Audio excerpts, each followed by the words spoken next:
Good morning, Anarchy Land. Hope you guys are holding up. This is take 2 of a video I recorded and for whatever reason in my infinite wisdom deleted. Yeah, welcome to Tuesday. We're going to look at the stupidity we've seen in 2020 so far. We've seen a nationwide fleecing. Think about the trillions and trillions of dollars that was given to these big corporations where they were going to go anyway, including Trump. But we were told they were going to small businesses. No. They went to the businesses that own the politicians.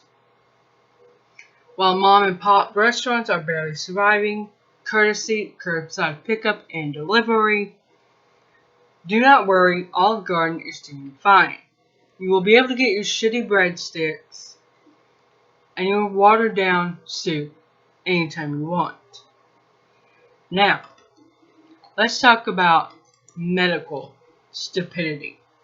A gentleman out in Seattle, Washington got COVID-19, the actual COVID-19, not the one you hear about in the news. He was on a ventilator for 62 days. Now keep in mind, this gentleman is in his 70s. He got the bill for that 62 days. I'm sure when he got it, he probably wished he had have died from it. That would have been the merciful thing, because the bill was over $1 million. He's in his 70s, and he's got to figure out how the hell to pay this back. Yeah, that's a level of greed in this country.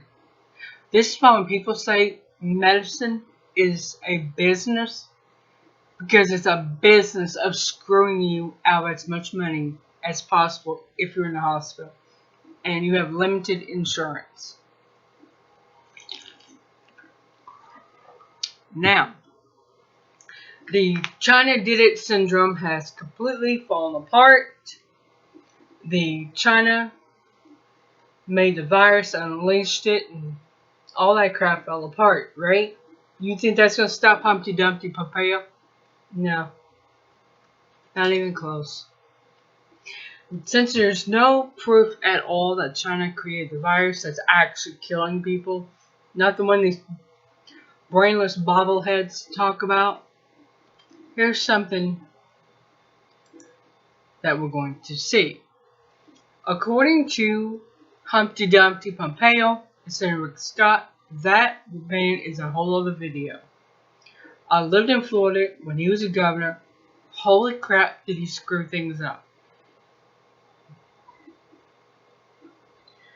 According to the two of them, the communist China are wringing their hands and having an evil laugh, trying to sabotage a vaccine that's not even going to work. Let me just put this on the table. I used to get the flu shot every year. I would be down for 2 weeks. I mean, on the couch, barely moving for 2 weeks every year. At least twice. And sometimes 3 times. But when I stopped taking the flu shot, miracle of miracles, I stopped getting the flu. Then eventually I figured it out. I got the shot, I got the flu, because it was meant to happen. Now, you cannot make this level of stupid up. Never mind the fact that Chinese are trying to put their own country back together, get their own economy going again, get their own market going again, which is pretty much a 24-hour job. But they can do all that, plus they have time to sabotage our vaccine.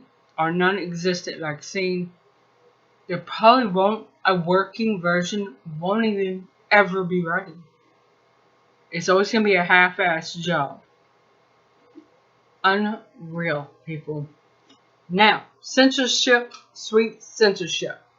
In the last 3 months, we have seen more censorship get accomplished under the radar while everybody was either huddled down in their home like moles, terrified moles, or they were setting garbage cans on fire after this George Floyd was killed. One or the other. They were doing one or the other. And meanwhile, censorship is steamrolling on. Think about this. In 3 months, this government alone has accomplished more censorship, the level that did the Nazis under Hitler's reign 5 years to do. We have accomplished in 3 months what took them 5 years to do. There's something to think about. Ironically, or not, I don't know. It is the people like myself, like you, if you have a channel, that sees a heaping stack of bullshit in front of you, and you have the courage to raise a flag over it. So people will walk around it, not right through it, as most people are prone to do. And then, oh God, what's that smell? It's the bullshit you just walk through. Anyway, FBI is monitoring all people who have a different narrative than the correct or politically approved narrative. If you disagree with Washington, D.C. on its foreign policy, we'll talk about that in just a minute, you are either a Russian, Iranian, Chinese, Syrian, or Venezuelan agent, depending on who we are yelling 2, 4, 6, 8, who do we hate this week? It's stupid. The way there's, instead of focusing on fixing things, which is not supposed to be done, because hey, think about it, if there was no poverty, no drug problems, what the hell would they run on? What? A can of soda?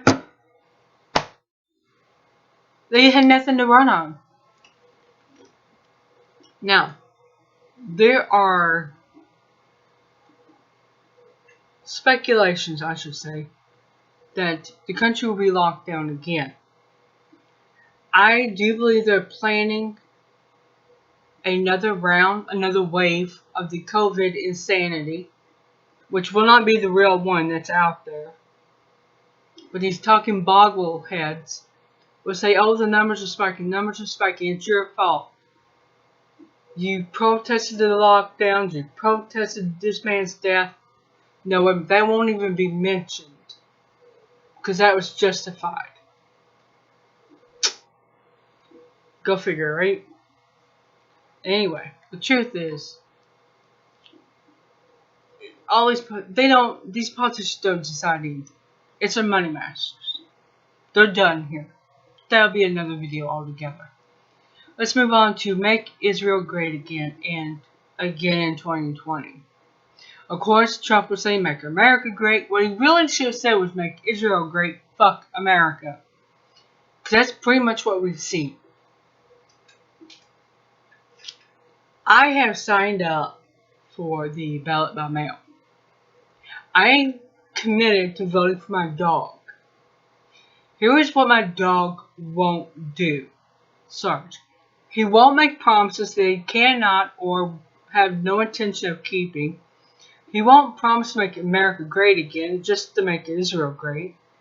He won't hire his snake-in-law that looks like a rat. Nor will he dust off an old plan by some old geezer who's been dead longer than he's been alive. I'll leave a link about the Audid Yennen's Greater Israel deal below. You can go read it on your own time. Sarge is honest. No, well, he's a dog. He can't lie. He has compassion so much that he would never sexually abuse children, and he would never sacrifice them to Satan. Yes, Sarge would make a better president than any human ever could. No more racism and no more wars. Just fluffy cuteness, unlike this current regime. Yes, I read that off my paper here. But the fact is, a baboon could do a better job. You got this good cop, bad cop drama scenario played out. People running in circles like decapitated chickens. About this politician's going to do this, this, and this, and that one's going to do this, this, and this. They're not going to do shit. Let's just be honest. They're not. If they did not have poverty or drugs, they wouldn't have a job. Now let's look at another thing. Communism. Communism is not about free stuff. Go over and check out Ushanka's show. Sergey has a list of life in Russia. Because he grew up in Ukraine during the 70s. He was born in 1970. He's going to be 50.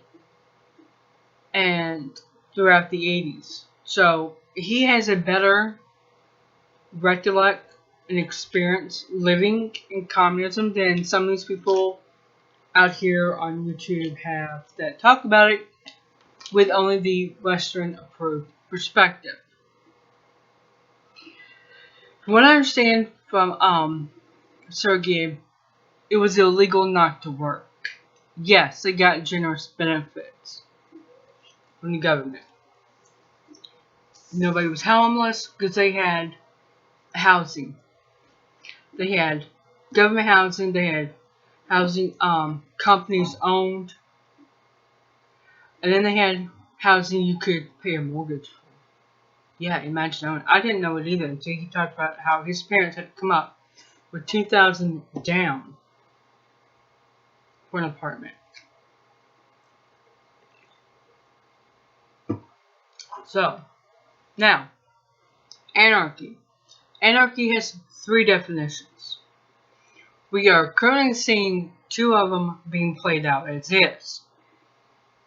Absolute lawlessness with the looting, even Jake Paul looting, which he was caught doing, and I don't think he'll be charged. I mean, I don't think he's go anywhere because he's a millionaire. He's in with the group now. You have stacks of bricks in areas that there's no building going on.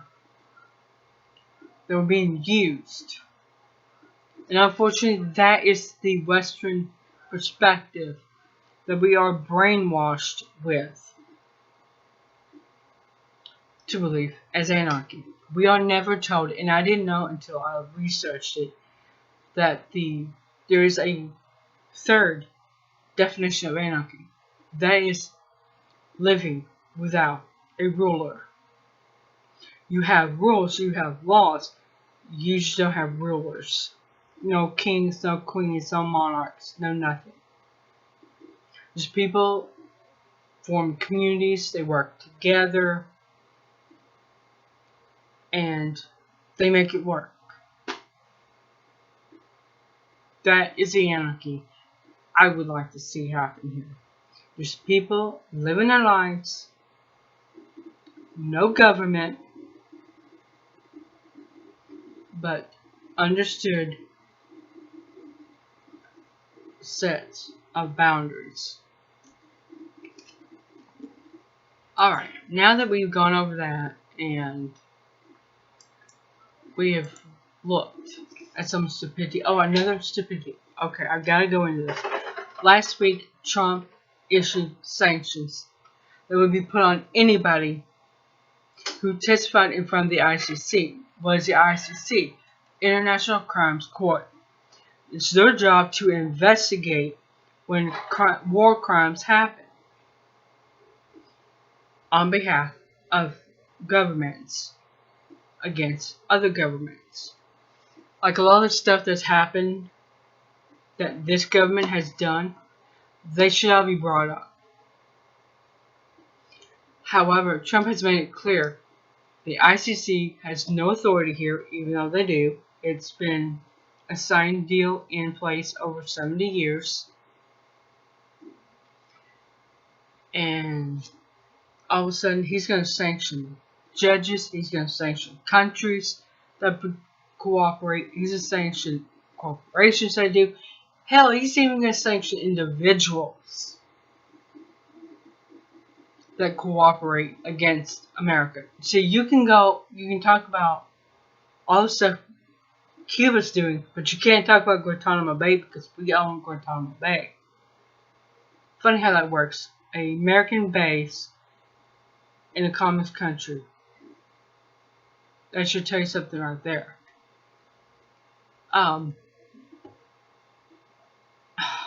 It's utterly ridiculous. Keep that in mind. Trump will sanction anybody who tries to hold the American military and the politicians responsible for war crimes that they commit and it can be linked to them.